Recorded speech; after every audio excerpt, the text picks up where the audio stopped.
जल्दी से बताएंगे सारे बच्चे कि वृत्त की परिधि क्या होती है। वृत्त की परिधि क्या होती है? बहुत बढ़िया बच्चों, क्या होती है?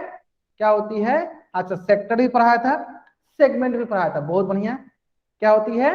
2πr। ठीक है, चलिए तो हम लोग क्या करते हैं, अपनी कक्षा को शुरू करते हैं। जैसा कि सभी बच्चों को पता है, जैसा कि सभी बच्चों को पता है, हम लोग क्या पढ़ रहे हैं? हम लोग पढ़ रहे हैं कक्षा 9वीं की गणित विषय। और गणित विषय में क्या पढ़ रहे हैं?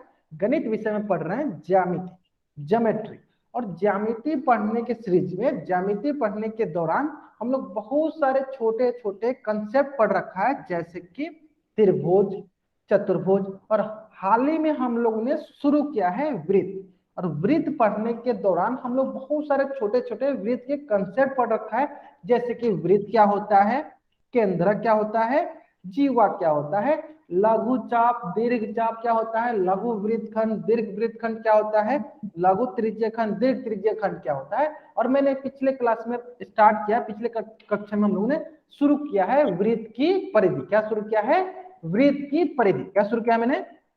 वृत्त की परिधि, सर्कमफ्रेंस ऑफ सर्कल। क्या शुरू किया है? Circumference of circle. और इसी मैंने बताया था, एक परिमाप का कंसेप्ट बताया था कि परिमाप क्या होता है। ठीक है, मैं एक बार फिर से वर्ड रिपीट करता हूं, परिमाप का मतलब क्या होता है। ध्यान देंगे सारे बच्चे, देखिए ध्यान देंगे सारे बच्चे। जो भी बच्चा माइक ऑन कर रहा है, प्लीज अपना माइक म्यूट रखेंगे। अगर मुझे कोई भी बच्चा दिख गया माइक ऑन करते हुए, तो मैं उनको क्लास से बाहर निकाल दूंगा। ठीक है, जय वर्मा नाम से जो बच्चा जो है ना, अगर एक बार भी अगर आपका माइक ऑन होता है, तो मैं आपको क्लास से बाहर निकाल दूंगा, मैं आपको क्लास से बाहर निकाल दूंगा। ठीक है, चलिए परिमाप का मतलब क्या बताया था। देखिए, परि मतलब होता है परिक्रमा करना। देखिए परि मतलब क्या होता है, देखिए परि मतलब होता है परिक्रमा। परि मतलब क्या होता है? परिक्रमा। और माप का मतलब क्या होता है? माप का मतलब होता है मापना। मतलब कि किसी भी आकृति की परिक्रमा करके मापते हैं तो उससे कहते हैं परिमाप। जैसे कि मान लीजिए हमारे पास कोई एक आकृति है, जैसे कि वृत्त, वृत्त है, क्या है? जैसे कि वृत्त है, सर्कल है। अगर हमको इसका परिमाप निकालना है, अगर हमको इसका परिमाप निकालना है, तो क्या करेंगे हम क्या करेंगे? इसकी परिक्रमा करेंगे। परिक्रमा कैसे करेंगे? चलिए क्या करते हैं हम लोग, यहाँ पे एक बच्चा को, एक लड़का को यहाँ खड़ा कर देते हैं और इसको बोलते हैं कि आप क्या कीजिए, इसकी परिक्रमा कीजिए। परिक्रमा कैसे करेगा? ये वृत्त के चारों तरफ घूम घूम के, ऐसे वृत्त की चारों तरफ ऐसे घूम घूम के, और इसकी क्या करेगा? इसकी परिक्रमा करेगा। इसकी परिक्रमा करके क्या करेगा? इसकी माप निकालेगा। तो इसी को क्या कहेंगे? इसी को हम लोग कहेंगे इसकी परिमाप। इसी को क्या कहेंगे? इसकी परिमाप। इसी को क्या कहेंगे? इसकी परिमाप। और मैंने आपको बताया था कि वृत्त के केस में, वृत्त के संबंध में, वृत्त के परिमाप को ही क्या बोलते हैं? जल्दी बताएंगे सर बच्चे, वृत्त के परिमाप को ही क्या बोलते हैं? सारे बच्चे बताएंगे, वृत्त के परिमाप को ही बोलेंगे वृत्त की परिधि। वृत्त के परिमाप को ही क्या बोलेंगे? वृत्त की परिधि। मैं फिर से रिपीट करता हूं, वृत्त के केस में वृत्त के परिमाप को ही क्या कहते हैं? वृत्त की परिधि, वृत्त की परिधि। चलिए एक बार सारे के सारे बच्चे कंफर्म करेंगे चैट बॉक्स में कि मेरी आवाज आपको अच्छे से सुनाई दे रही है। अगर अच्छे से सुनाई दे रही है तो चैट बॉक्स में वाई टाइप करेंगे। अगर मेरी आवाज आपको अच्छे से सुनाई दे रही है तो चैट बॉक्स में वाई टाइप करेंगे। दे रही है सुनाई? बहुत बढ़िया। ठीक है, तो वृत्त के केस में वृत्त के परिमाप को ही कहते हैं वृत्त की परिधि, वृत्त की परिधि। ठीक है, चलिए तो अब हमें पता है कि वृत्त की परिधि क्या होती है। जल्दी बताएंगे सारे बच्चे, वृत्त की परिधि क्या होती है? जल्दी बताएंगे सारे बच्चे, वृत्त की परिधि क्या होती है? वृत्त की परिधि क्या होती है? सारे बच्चे बताएंगे, सारे बच्चे बताएंगे। वृत्त की परिधि होती है 2 गुने पाई गुने आर।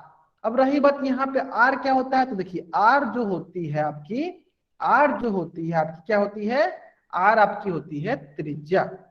ठीक है, चलिए अब सारे बच्चे बताएंगे कि पाई का मान क्या होता है। जल्दी बताएंगे सारे बच्चे, पाई का मान क्या होता है? सारे बच्चे बताएंगे कि पाई का मान क्या होता है। सारे के सारे बच्चे बताएंगे कि पाई का मान क्या होता है। पाई का मान कितना होता है? सारे बच्चे बताएंगे कि पाई का मान कितना होता है। बहुत बढ़िया, पाई का मान होता है 22/7। पाई का मान कितना होता है? 22/7। और क्या होता है? और होता है 3.14। एक होता है 22/7 और दूसरा होता है 3.14। एक होता है 22/7 और होता है दूसरा 3.14। ठीक है।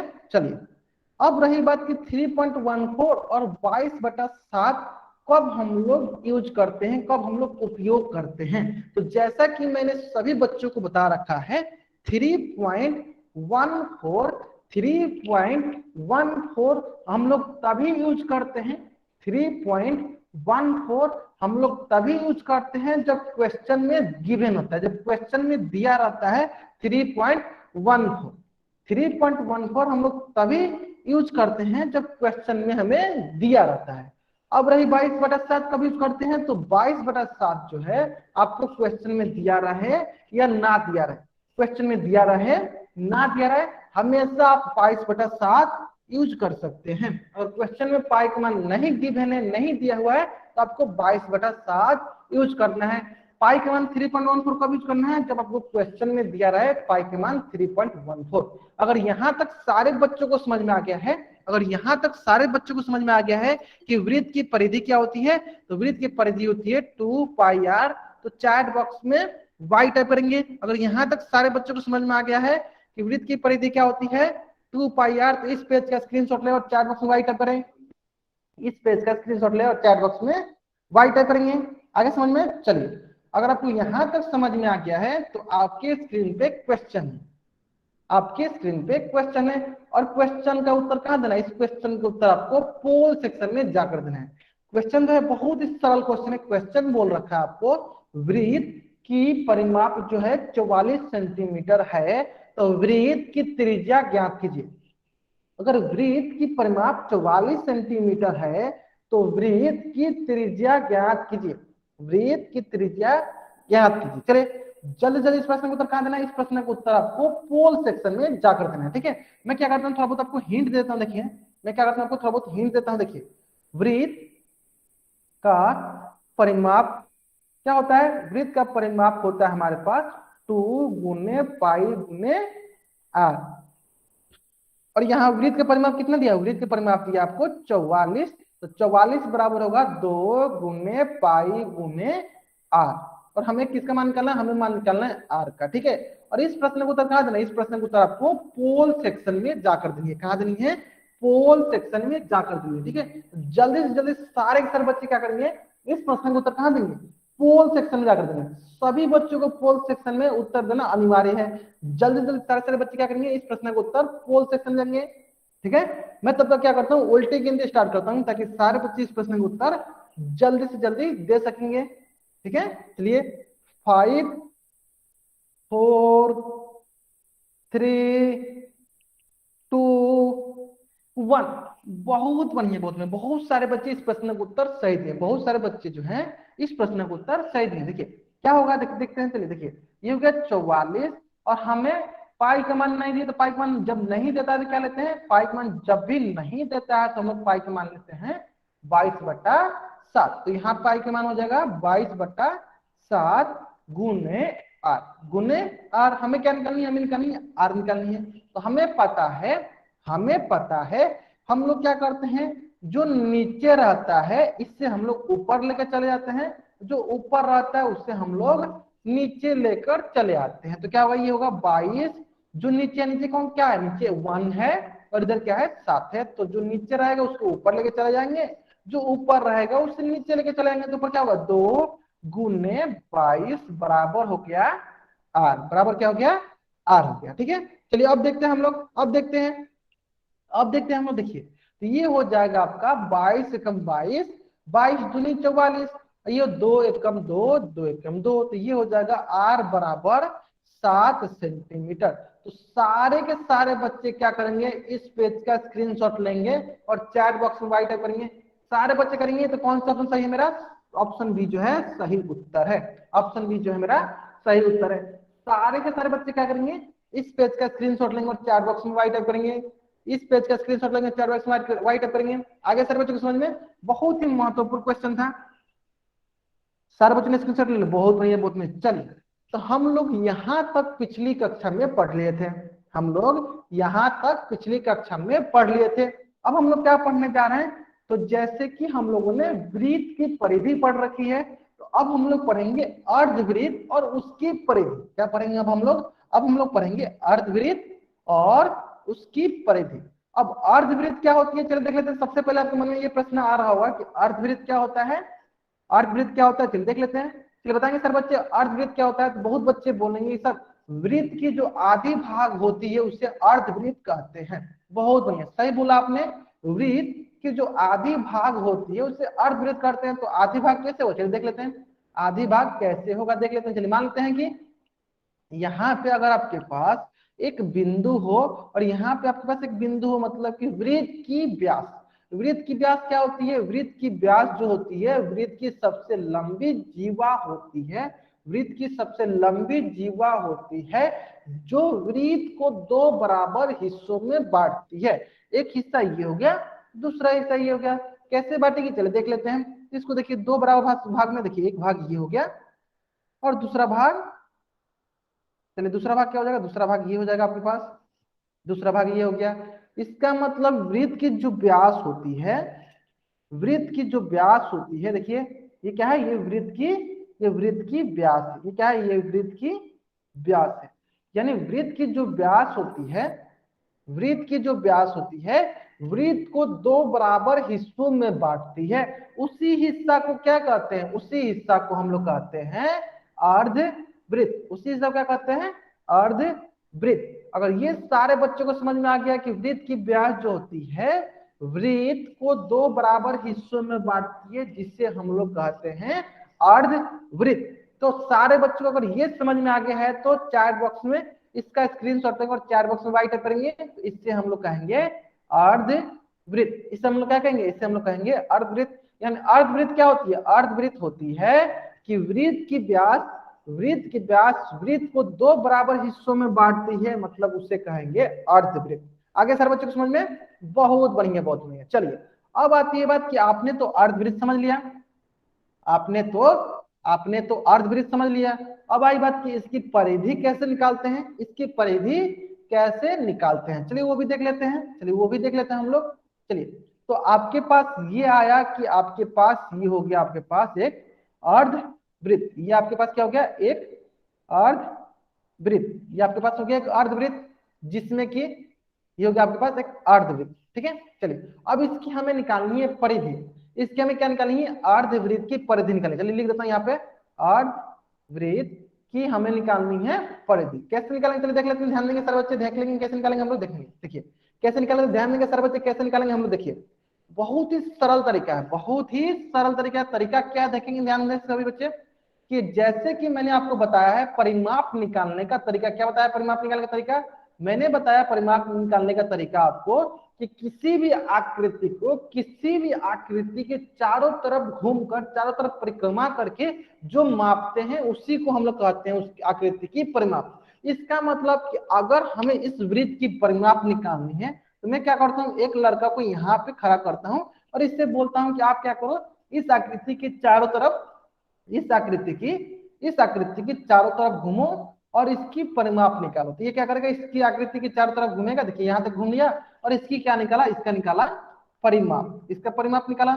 जल्दी बताइए वृत्त के परिमाप को ही क्या कहते हैं, वृत्त की परिधि कहते हैं। बताइए सारे सर बच्चे बताएंगे कि वृत्त की परिधि कितनी होती है, जल्दी बताएंगे सर बच्चे, वृत्त की परिधि कितनी होती है, सारे सर बच्चे चैट बॉक्स में बताएंगे कि वृत्त की परिधि कितनी होती है, जल्दी बताएंगे सर बच्चे, वृत्त की परिधि कितनी होती है, वृत्त की परिमाप कितनी होती है। सारे सर बच्चे बताएंगे, चार बच्चे बताएंगे सारे सर बच्चे कि वृत्त की परिधि कितनी होती है। बहुत बढ़िया, कितनी होती है, वृत्त की परिधि होती है 2πr। कितनी होती है, 2πr। बहुत बच्चे इसका आंसर दे रहे हैं, कितनी होती है, 2πr। ठीक है, जब किसी भी आकृति की परिमाप, जैसे मान लीजिए अगर हमको परिमाप निकालना रहे इस आकृति की, मान लीजिए हमको इसका, इस आकृति की हमें परिमाप निकालनी है, मान लीजिए हमें इस आकृति की परिमाप निकालनी है ए से, देखिए ए हो गया, और इस आकृति की परिमाप निकालनी है, तो हम लोग क्या करेंगे, इस यहां से शुरू करेंगे, यहां से शुरू करेंगे और इस आकृति के चारों तरफ घूम के हम लोग यहाँ पे आएंगे।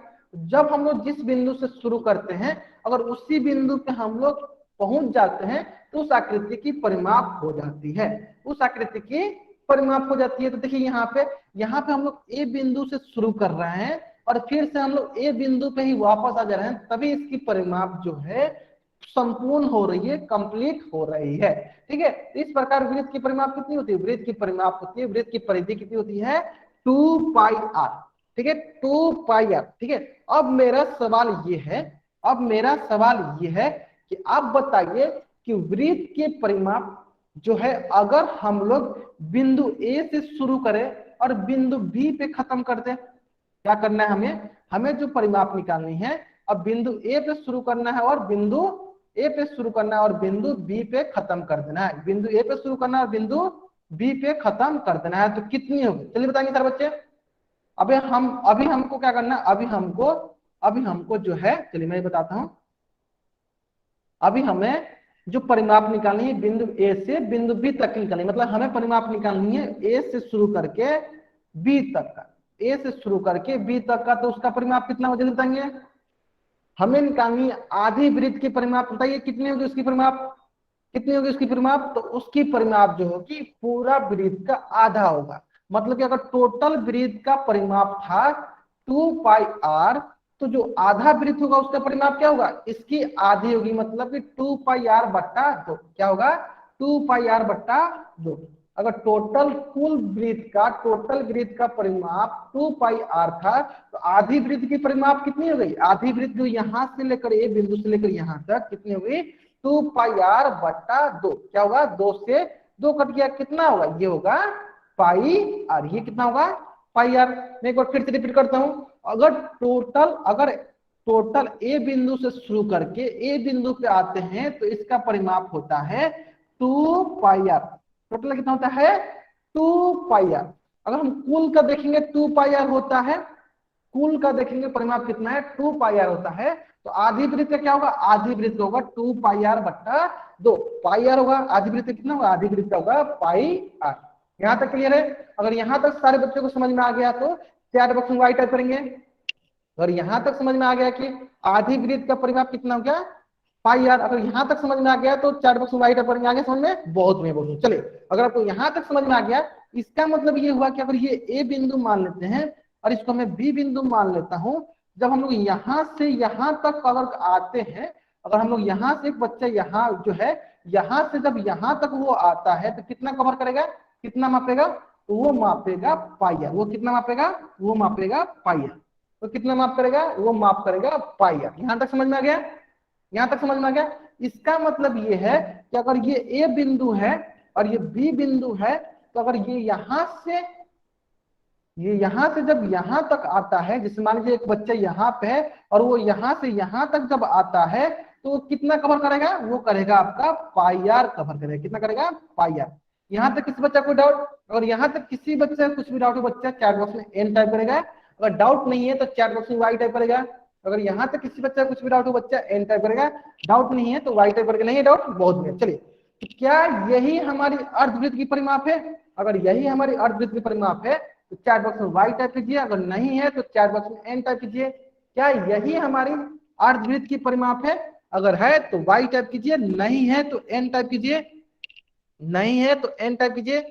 बहुत बढ़िया, बहुत बढ़िया, ये हमारी अर्धवृत्त की परिमाप नहीं है। अर्धवृत्त की परिमाप तब होगी जब वो ए बिंदु से शुरू होगा और ए बिंदु पर ही आकर समाप्त होगा। लेकिन देखिए ये जो है ए बिंदु से शुरू हो रहा है और कहां पे आ जा रहा है, वो आ जा रहा है बी बिंदु पे। हमें कहां पे तक आना है, हमें आना है अभी ए बिंदु तक। ठीक है, चलिए, और हमें पता है ये बीच वाला क्या है, बीच वाला हमारा जो है व्यास है, और व्यास जो होता है वो त्रिज्या की आधी है, मतलब यहां से यहां तक आर होगा और यहां से यहां तक भी क्या होगा, यहां से यहां तक भी आर होगा।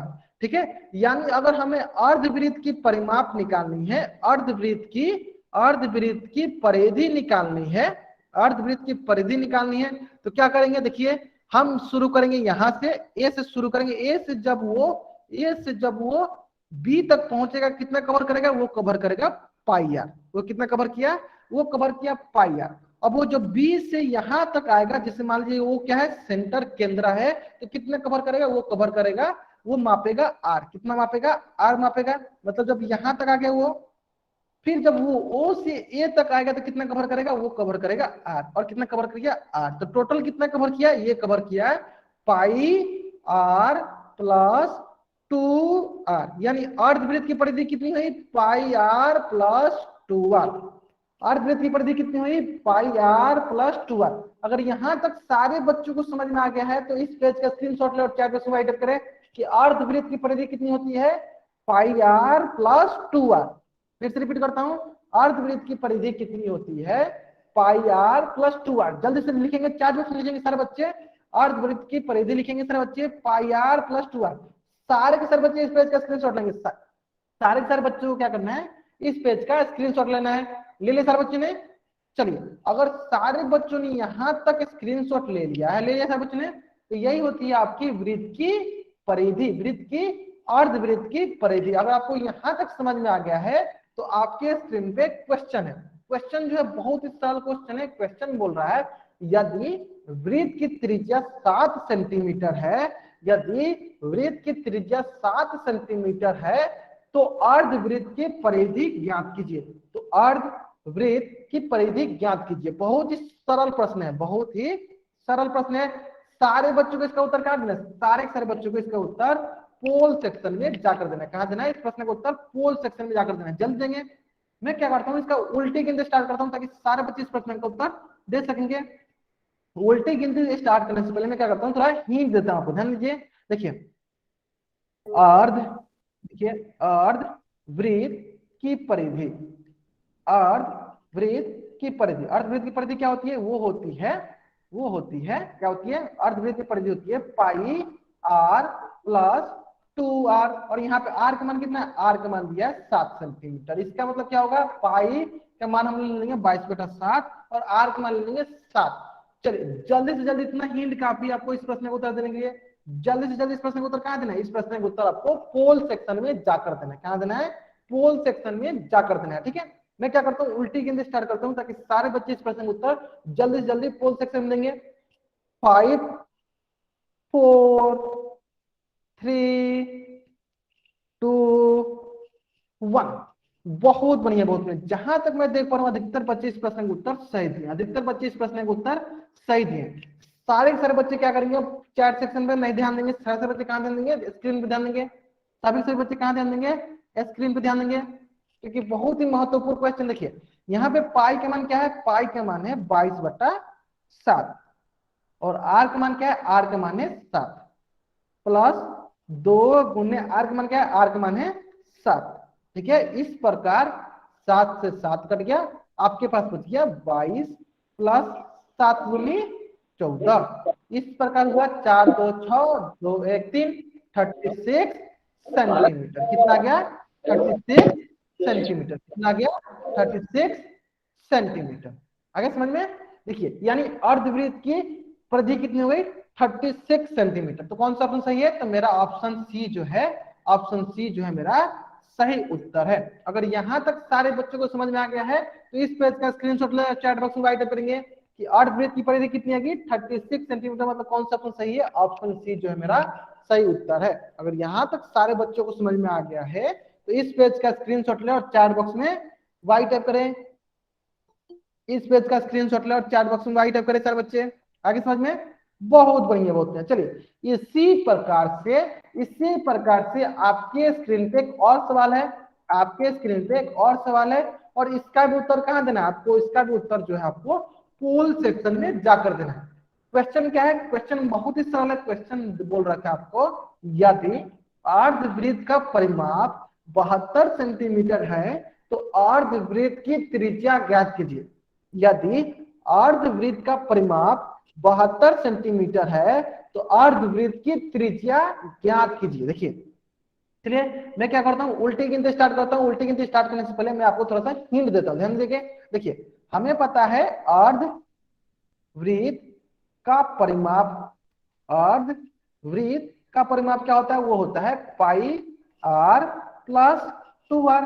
और अर्धवृत्त का परिमाप कितना दिया, अर्धवृत्त का परिमाप दिया आपको 72 सेंटीमीटर, बराबर क्या होगा पाई आर प्लस 2r। इसका मतलब क्या हुआ, यहाँ पे हमें निकालना है r का मान। तो यहाँ देख सकते हैं दोनों में क्या है, दोनों में देखिए r कॉमन है, तो मैं क्या करता हूँ r को बाहर निकाला तो देखिए पाई प्लस 2 इंटू r। अब क्या कीजिए, यहाँ पे पाई का मान रखिए और आराम से इसको सॉल्व कीजिए।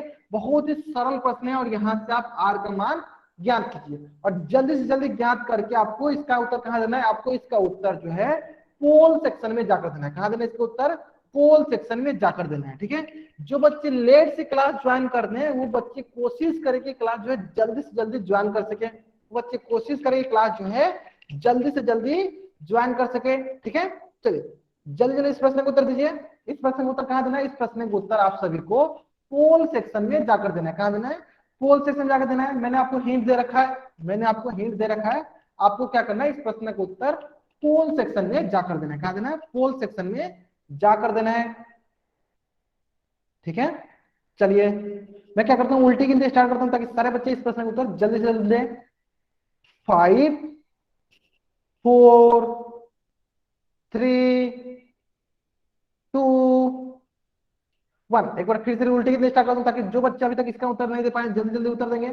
सारे बच्चों को इसका उत्तर देना अनिवार्य है। सारे बच्चों को इसका उत्तर क्या देना है? पोल सेक्शन में जाकर देना है। ठीक है, 5 4 3 2 1। चलिए देखते हैं इसको कैसे सॉल्व करते हैं। बहुत ही सरल, बहुत बढ़िया। इसके उत्तर बहुत बच्चों ने सही दिया है। बहुत बढ़िया, बहुत बढ़िया। चलिए ध्यान देंगे इसे। देखिए ये क्या 72 बराबर पाई का मान क्या है? पाई का मान है 22/7। यहाँ हो गया 22/7 प्लस 2 इंटू में क्या है? इंटू में है आर। इंटू में क्या है? इंटू में है आपके पास है आर। अब क्या करना है आपको? अब जो है आपको करना है, अब जो है आपको क्या करना है?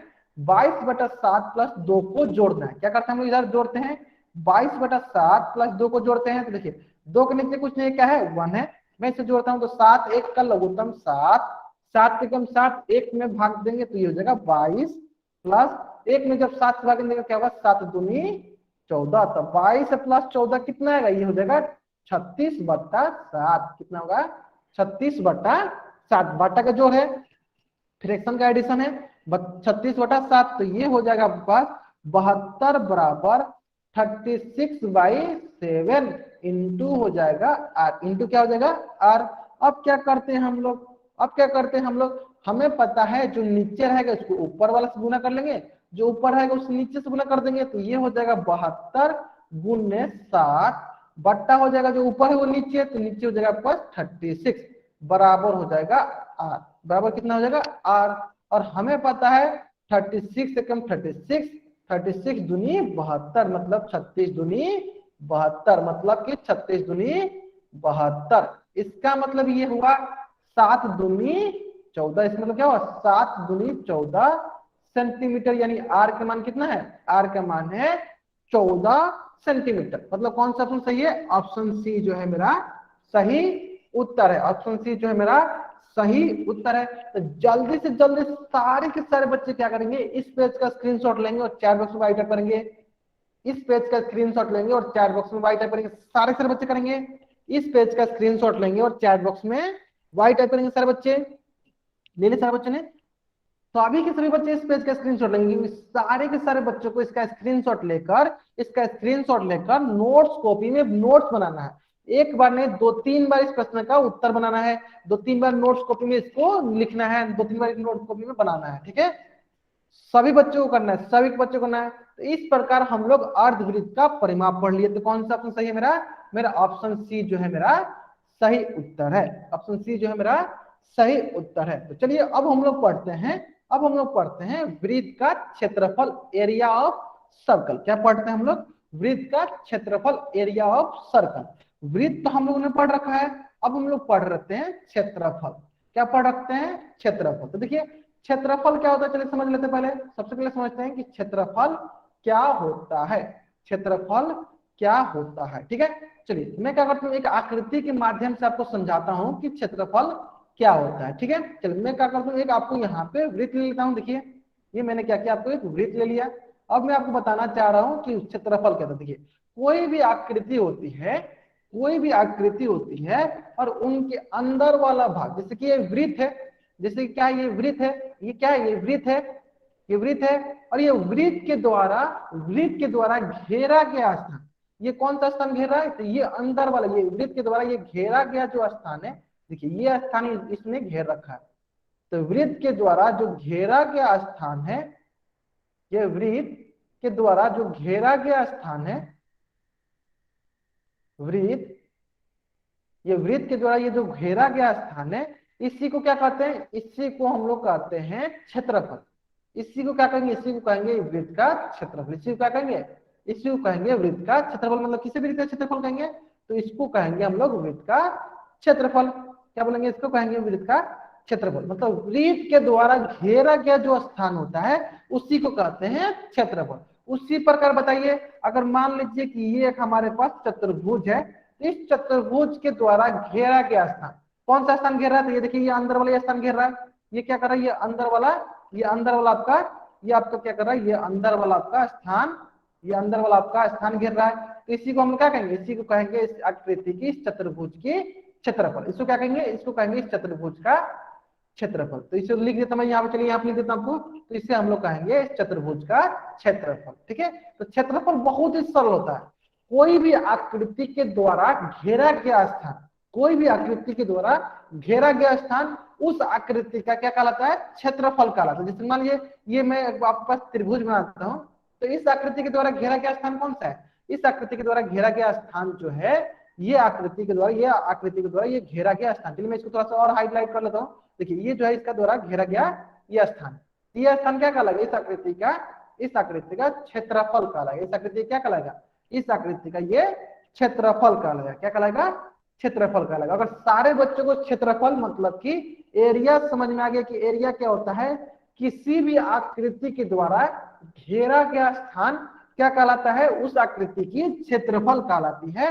तो चैट बॉक्स में वाइट टाइप कीजिए। अगर सारे बच्चों को ये क्षेत्रफल समझ में आ गया है तो चैट बॉक्स में वाइट टाइप करिए।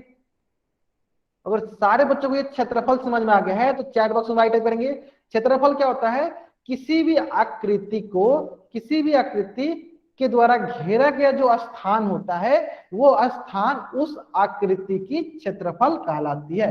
अब बहुत बच्चे सोच रहे होंगे सर ये तो क्षेत्रफल समझ में आ गया, घेरा वाला स्थान, लेकिन फिर परिमाप कौन सा था। देखिए मैंने बताया था जो परिमाप होती है, तो परिमाप का मतलब होता है, परिमाप का मतलब होता है परिक्रमा करते हुए मापना।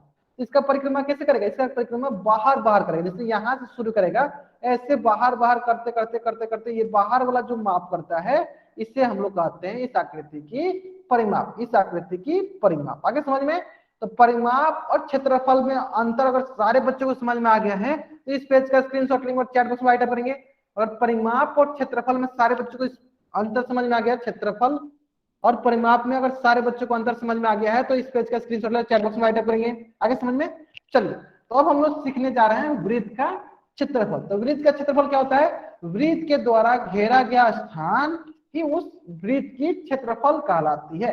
जैसे कि देखिए ये क्या है, ये वृत्त है और इसके द्वारा घेरा गया स्थान कौन सा है, इसके द्वारा स्थान घेरा गया स्थान कौन सा है, इसके द्वारा घेरा गया स्थान ये अंदर वाला जो है, इसके द्वारा घेरा गया स्थान है। इसके द्वारा घेरा गया स्थान कौन सा है, ये जो अंदर वाला है, इसके द्वारा घेरा गया स्थान है। तो यही स्थान क्या कहलाएगा, यही स्थान इस वृत्त की क्षेत्रफल कहलाएगी। इस वृत्त की क्षेत्रफल कहलाएगी। मतलब वो कैसे दिखेगी, वो ऐसे दिखेगी। देखिए अंदर वाला घेरा हुआ स्थान है, तो ये इस आकृति की क्षेत्रफल कहलाएगी। अगर यहाँ तक सारे बच्चों को समझ में आ गया है तो इस पेज का स्क्रीनशॉट ले और चैट बॉक्स में राइट टाइप करें।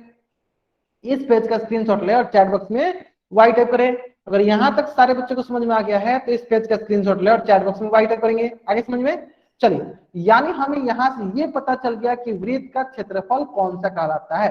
चलिए अब हम लोग याद कर लेते हैं कि ठीक है सर उसमें से आप क्षेत्रफल क्षेत्रफल बता रहे हैं, एरिया बता रहे हैं, बता भी दीजिए कि वृत्त का क्षेत्रफल क्या होता है। तो देखिए मैं बताता हूँ आपको वृत्त का क्षेत्रफल क्या होता है। तो वृत्त का जो क्षेत्रफल होता है वो होता है पाई गुणे त्रिज्या का वर्ग। पाई गुणे त्रिज्या का वर्ग क्या होता है, पाई गुणे त्रिज्या का वर्ग क्या होता है, पाई गुणे त्रिज्या का वर्ग। और त्रिज्या क्या होता है, त्रिज्या देखिए आपका यहाँ क्या है, त्रिज्या आपका है आर, यानी आर का वर्ग। इस प्रकार से हम डायरेक्ट याद रखते हैं कि वृत्त का क्षेत्रफल क्या होता है, वृत्त का क्षेत्रफल होता है pi r square, pi r square, pi r square. आपके ग्रुप में लिंक नहीं गया था, सभी के ग्रुप पे लिंक जाती है, ठीक है, सभी ग्रुप में लिंक जाती है। चलिए अभी ध्यान देंगे सारे बच्चे, चैट बॉक्स ध्यान देंगे, सारे बच्चे क्या ध्यान देंगे, सारे बच्चे जो हैं स्क्रीन पे ध्यान देंगे, कोई बच्चा चैट बॉक्स में ध्यान देंगे। तो बताइए सारे बच्चे चैट बॉक्स में चल लिख के बताइए कि वृत्त का क्षेत्रफल क्या होता है। वृत्त का क्षेत्रफल क्या होता है, पाई आर स्क्वायर। सारे बच्चे चैट बॉक्स में लिखेंगे वृत्त का क्षेत्रफल क्या होता है। सारे बच्चे लिखेंगे चैट बॉक्स में कि वृत्त का क्षेत्रफल क्या होता है। जल्द से जल्द लिखेंगे चैट बॉक्स में, वृत्त का क्षेत्रफल होता है पाई आर स्क्वायर। क्या होता है, पाई आर स्क्वायर। जल्दी जल्दी लिखेंगे सर बच्चे। अगर सारे बच्चों को यहां तक समझ में आ गया है, बहुत बढ़िया बहुत बढ़िया। वृत्त का क्षेत्रफल होता है पाई आर स्क्वायर, है ना। चलिए, अगर सारे बच्चों को यहां तक समझ में आ गया है, यहां तक समझ में आ गया, तो आपको क्या करना है, इस पेज का स्क्रीनशॉट लेना और चैट बॉक्स में राइट अप करना है। इस पेज का स्क्रीनशॉट लेना और चैट बॉक्स में राइट अप करना है सर बच्चों को।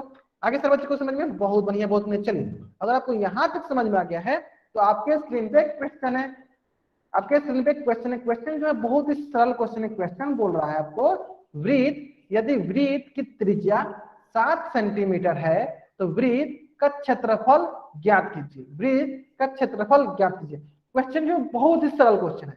आपको क्या करना है, वृत्त का क्षेत्रफल निकालना है। तो इस प्रश्न का उत्तर कहां देना है, इस प्रश्न का उत्तर आपको पोल सेक्शन में जाकर देना है। कहां देना है, पोल सेक्शन में जाकर देना है। ठीक है, मैं देख लेता हूं, पर देखिए मैं आपको एक बार हिंट देता हूं। देखिए, वृत्त का क्षेत्रफल क्या होता है, वो होता है पाई गुने त्रिज्या का वर्ग। ठीक है, इतना हिंट काफी आपको इस प्रश्न का उत्तर देने के लिए। जल्दी जल्दी इस प्रश्न का उत्तर दीजिए। कहां उत्तर देना है, पोल सेक्शन में जाकर इस प्रश्न का उत्तर देना है। कहां देना है, इस प्रश्न का उत्तर कहां देना है, पोल सेक्शन में जाकर इस प्रश्न का उत्तर देना है। ठीक है, जल्दी जल्दी इस प्रश्न का उत्तर दीजिए। जल्दी जल्दी देंगे सारे के सारे बच्चे। मैं तब तक क्या करता हूँ, उल्टी के लिए स्टार्ट करता हूँ ताकि सारे बच्चे इस प्रश्न का उत्तर जल्दी जल्दी दे सकेंगे।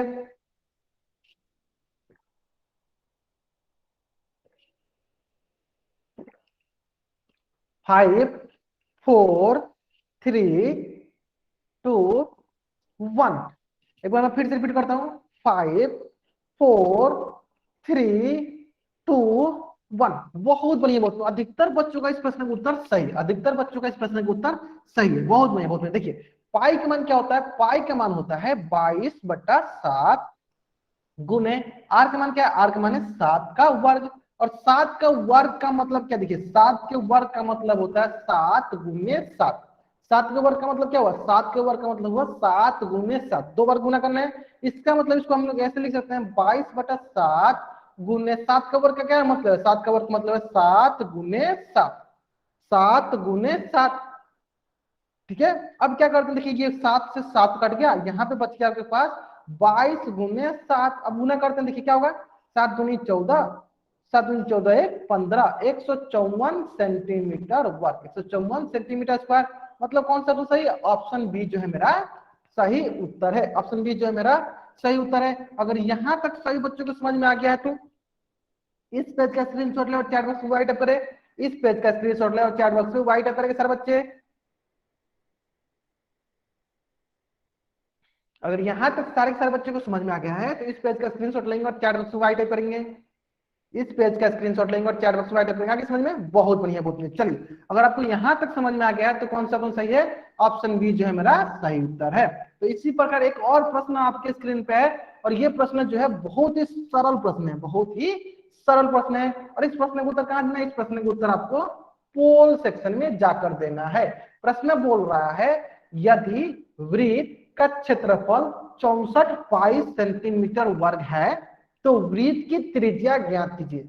यदि वृत्त का क्षेत्रफल 64 पाई सेंटीमीटर वर्ग है तो वृत्त की त्रिज्या ज्ञात कीजिए। ठीक है, मैं क्या करता हूं, थोड़ा बहुत आपको हिंट देता हूं। देखिए, वृत्त का क्षेत्रफल क्या होता है, वो होता है पाई गुने त्रिज्या का वर्ग। यानी यहाँ पे देखिए वृत्त का क्षेत्रफल जो दिया आपको 64 पाई दिया है। ठीक है, यहाँ पे वृत्त का क्षेत्रफल क्या है, 64 पाई दिया, तो 64 पाई बराबर होगा पाई गुने आर का वर्ग। ठीक है, चलिए इतना हिंट काफी आपको इस प्रश्न को उत्तर देने के लिए। जल्दी जल्दी इस प्रश्न को उत्तर दीजिए। और इस प्रश्न को उत्तर कहाँ देना है, इस प्रश्न का उत्तर आपको पोल सेक्शन में जाकर देना है। कहाँ देना है, पोल सेक्शन में जाकर देना है। जल्दी जल्दी इस प्रश्न को उत्तर दीजिए।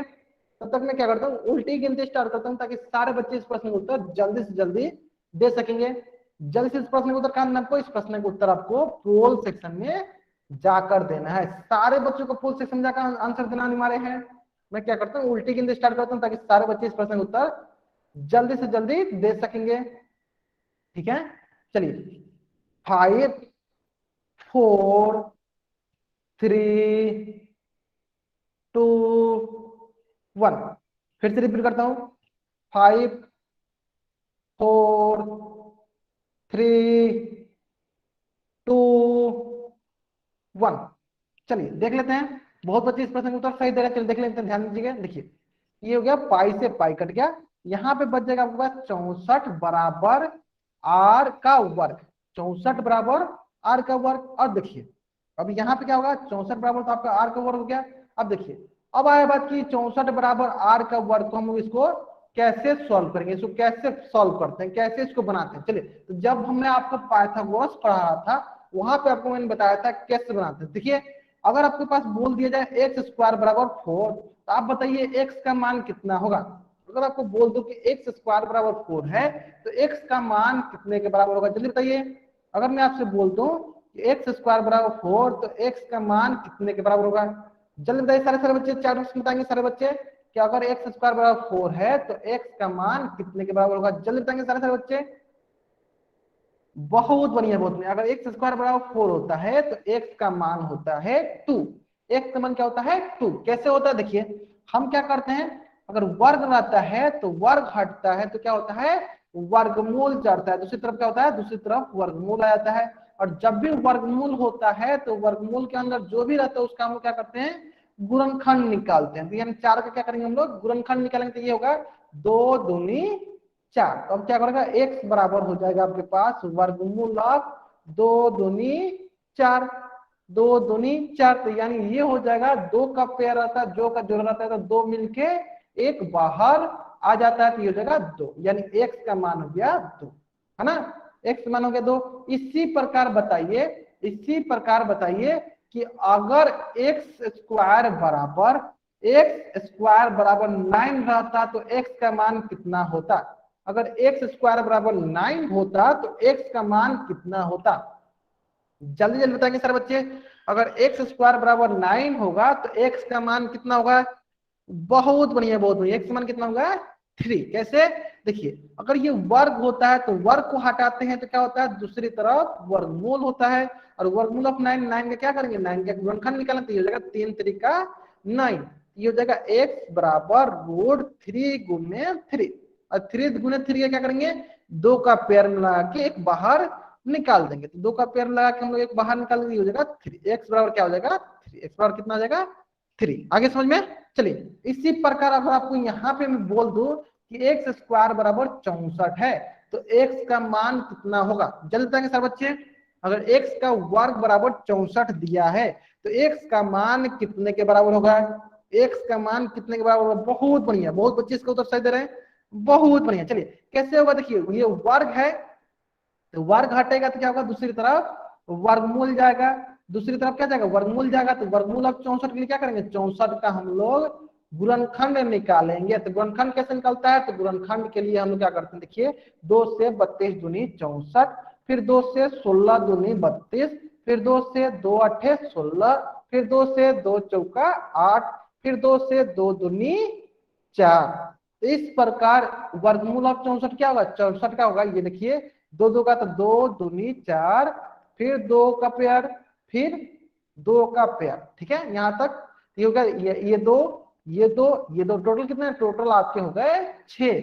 यानी इसका मतलब क्या, 2 2 का पेयर निकलेगा। देखिए ये 2 मिलके बाहर, ये 2 मिलके एक बाहर, ठीक है, ये 2 मिलके दूसरा बाहर, ठीक है, इसी प्रकार ये 2 मिल के तीसरा बार। तो इस प्रकार टोटल कितने 2 बाहर, तो ये हो गया आपके 2 दूनी 4, 4 दूनी 8, ये हो गया x का मान 8, ठीक है, x मान कितना हो गया 8।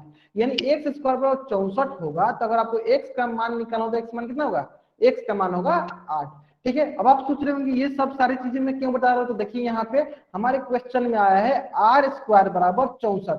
आर की जगह एक्स रहे, ए रहे, बी रहे, सी रहे, कोई फर्क नहीं पड़ता, हमें वर्ग दिया है। तो जब भी अगर वर्ग हटता है, जब भी अगर वर्ग हटता है तो दूसरी तरफ क्या होता है, दूसरी तरफ वर्गमूल चढ़ता है। तो वर्गमूल अब 64 क्या होगा, वर्गमूल अब 64 जो होगा आपका 8 सेंटीमीटर के बराबर होगा, ठीक है। तो सारे सारे बच्चे पहले इस पेज का स्क्रीनशॉट लेंगे, सारे सारे बच्चे क्या करेंगे, पहले इस पेज का स्क्रीनशॉट लेंगे और चैट बॉक्स में राइट अप करेंगे। सारे सारे बच्चे क्या करेंगे, इस पेज का स्क्रीनशॉट लेंगे और चैट बॉक्स में राइट अप करेंगे, जल्दी से जल्दी। सारे सारे बच्चे क्या करेंगे, इस पेज का स्क्रीनशॉट लेंगे और चैट बॉक्स में राइट अप करेंगे। ले लिया सारे बच्चों ने, बहुत बढ़िया। अगर सारे बच्चों ने यहाँ तक स्क्रीनशॉट ले लिया है तो सारे सारे बच्चे इस पेज का भी स्क्रीनशॉट लेंगे। क्वेश्चन नंबर 119, क्वेश्चन नंबर 119, इस पेज का स्क्रीनशॉट लेंगे और चैट बॉक्स में राइट अप करेंगे। तो कौन सा ऑप्शन सही है, ऑप्शन बी जो है मेरा सही उत्तर है। ऑप्शन डी जो है मेरा सही उत्तर है। आगे समझ में कौन सा ऑप्शन सही है, तो ऑप्शन डी जो है मेरा सही उत्तर है। ऑप्शन डी जो है मेरा सही उत्तर है। ठीक है, चलिए अगर आपने यहाँ तक स्क्रीनशॉट ले लिया, यहाँ तक सारी चीजें समझ में आ गया आपको, तो आप लोग क्या कीजिए, अपना होमवर्क नोट डाउन कीजिए। आपका होमवर्क है आज का प्रश्नवाली 9.1। तो मैं क्या करता हूँ, आपका चैट बॉक्स ऑफ कर देता हूँ ताकि कोई बच्चा जो है चैट बॉक्स में वाई वाई ज्यादा बात नहीं टाइप कर पाएगा। मैं क्या करता हूँ, उल्टी गिनती स्टार्ट करूंगा। अगर मेरी उल्टी गिनती समाप्त होने से पहले आपको क्या करना है, इस पेज का स्क्रीनशॉट ले लेना है। ठीक है, मेरी उल्टी गिनती समाप्त होने से पहले आपको क्या करना है, इस पेज का स्क्रीनशॉट ले लेना है। ठीक है, चलिए 5 4 3 2 1, फिर से एक बार रिपीट करता हूं, 5 4 3 2 1। ठीक है, चलिए इसी प्रकार प्रश्न वाले 9.2, मेरी उल्टी गिनती समाप्त होने से पहले सारे के सारे बच्चों को इस पेज का स्क्रीनशॉट ले लेनी है। 5 4 3 2 1। एक बार मैं फिर से रिपीट करता हूं, 5 4 3 2 1। चलिए यहां तक किसी बच्चा को कुछ भी डाउट है, वो बच्चा चैट बॉक्स में एन टाइप करेगा। अगर यहां तक किसी बच्चा को कुछ भी डाउट नहीं है, बच्चा वाई टाइप करके जा सकता है। आज की